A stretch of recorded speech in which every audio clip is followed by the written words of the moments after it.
ஒரு ரேஸ்ல ஃபர்ஸ்ட் 3 ஆளா வராட்டி நம்ம ஓடுவோமா? ஏன்? Fear of failing. நம்மள சொல்லி குத்தம் இல்ல. இந்த சிஸ்டமே அப்படிதான். அவனுங்களுக்கு ஃபர்ஸ்ட் 3 ஆளுங்க தான் வேணும். மத்தவங்கலாம் உருப்பட மாட்டாங்க. இப்படி இருக்கிறனால தான் ஃபெயிலியர் நினைச்சு அப்படி பயந்து ஓடிட்டு இருக்கோம்.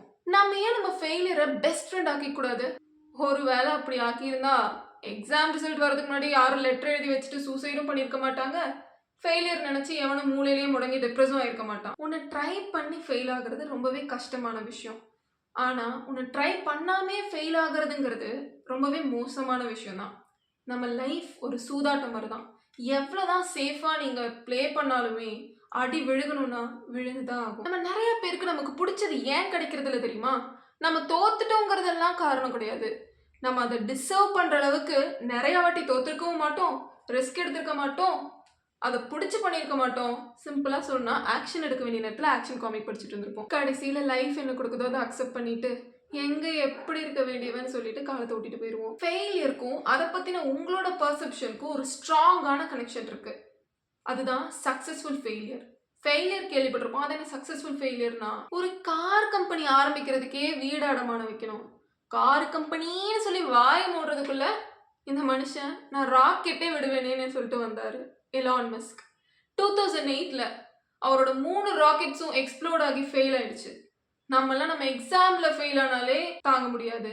இந்த மனுஷன் அவரோட $10 பில்லியன் காத்துல சாம்பலா கரையிறத எப்படிதான் கண்ணால பார்த்துருப்பாருன்னு எனக்கு தெரியல. ஒரு கட்டத்துல ஸ்பேஸ் எக்ஸ் டெஸ்லாவா ஏதோ ஒண்ணுதான் பொழைக்கும்னு சொன்னதுக்கு அப்புறம் இல்ல ஐ நெவர் எவர் கிவ் அப்னு சொல்லி எனக்கு 2மே வேணும்னு சொல்லி நின்று இன்னைக்கு என்ன இருக்குன்னு உங்களுக்கே தெரியும். ஃபெயிலியர், ரிஜெக்ஷன் இப்படி எது வந்தாலும் கன்சிஸ்டண்டா ரிஸ்க் எடுத்துட்டே தான் இருக்கணும். நீங்க பிளைண்டா கூட இருங்க, ஆனா விஷன் இல்லாம இருக்காதீங்க.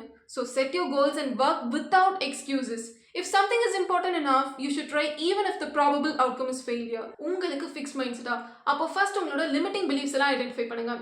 சப்போஸ் நீங்கள் 1 இயர்க்கு முன்னாடி 6 மந்த்ஸ்க்கு முன்னாடி கார் ஓட்டினதுனால ஆக்சிடென்ட் ஆயிருக்கும். ஸோ அப்பத்துல இருந்து என்னால் கார்லாம் ஓட்ட முடியாதுங்கிற ஒரு ஃபால்ஸ் பிலீஃப் உங்களுக்கு இருந்துகிட்டே இருக்கும். நெக்ஸ்ட் அதை குவெஸ்டின் பண்ணுங்க. உண்மையிலே என்னால் கார் ஓட்ட முடியாதா, இல்லை இந்த ஆக்சிடென்ட்னால அப்படி நான் யோசிச்சுட்டு இருக்கேனா அப்படின்னு கேளுங்க.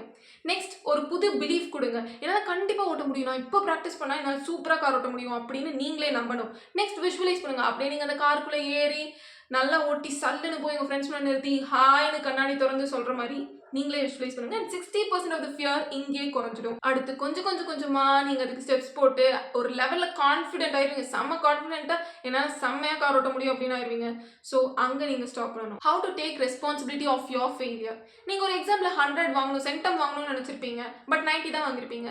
உடனே உங்கள் கூட இருக்கிறவனையோ இல்லை உங்கள் பக்கத்தில் உட்காந்துருக்கவனையோ அவனையே நீங்கள் ப்ளேம் பண்ணுவீங்க, அவனால தான் நான் வாங்கலை அப்படின்னு. ஈவன் உங்கள் பேரண்ட்ஸு கூட நீங்கள் ப்ளேம் பண்ணலாம். ஸோ இந்த மாதிரி சின்ன பிள்ளைத்தனத்தெல்லாம் கொஞ்சம் தள்ளி வச்சுட்டு ரியாலிட்டிக்கு வந்து அக்செப்ட் யோர் ஃபெயிலியர்ஸ். உங்களால் உங்களோட ஃபெயிலியர்ஸே அக்செப்ட் பண்ண முடியல, அப்போ அடுத்தவங்களோட ஃபெயிலியர்ஸ் நீங்கள் எப்படி அக்செப்ட் பண்ணிப்பீங்க? நம்ம famous football player Ronaldo teammate ஒருத்தர் பெனால்ட்டி கிக்கை மிஸ் பண்ணியிருப்பாரு. ஸோ அதே மாதிரி ஒரு மேட்ச்சில் நெக்ஸ்ட் 4 இயர்ஸ் கழிச்சு ரொனால்டோ அந்த பிளேயர் கூப்பிட்டு இன்னைக்கு நீ தான் பெனால்ட்டி கிக் அடிக்க போகிற, நம்ம தோத்தாலும் சரி ஜெயிச்சாலும் சரி இன்னைக்கு நீ தான் அடிக்க போகிறேன்னு சொல்லி ஒரு செம்மையான பிலீஃப் கொடுத்து மோட்டிவேட் பண்ணி கடைசியில் அவங்க அந்த மேட்சையும் வின் பண்ணியிருப்பாங்க.